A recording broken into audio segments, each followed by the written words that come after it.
صغیرہ گناہ جب مومن مسلمان بار بار کرتا ہے تو یہ صغیرہ نہیں رہتا ہے. پھر ابن عباس رضی اللہ تعالیٰ عنہما سے روایت ہے، قال قال رسول اللہ صلی اللہ علیہ وآلہ وسلم لا صغیرۃ مع اصرار ولا کبیرۃ مع استغفار، کہ کوئی صغیرہ اور کوئی چھوٹا گناہ وہ بار بار کرنے سے چھوٹا نہیں رہتا ہے بلکہ وہ بڑا گناہ بن جاتا ہے. یہ تو لازمی بات ہے، عقل میں آنے والی بات ہے نا. ولا کبیرۃ مع استغفار، اور جو بڑے بڑے گناہ ہیں تو استغفار کرنے کے ساتھ ساتھ وہ بڑے نہیں رہتے ہیں، لیکن استغفار کرنا چاہیے نا.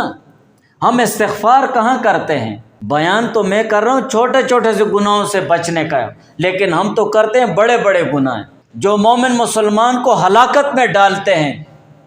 ایمان سے بھی ہاتھ دھونا پڑتا ہے، بعض ایسے گناہوں میں ہم مبتلا ہوتے ہیں. لمبی لمبے فہرستیں ہمارے گناہوں کی بنی ہوئی ہیں. تو بڑے گناہوں سے تو بچنا ہی ہے، لیکن چھوٹے گناہوں سے خصوصیت کے ساتھ بچنا چاہیے.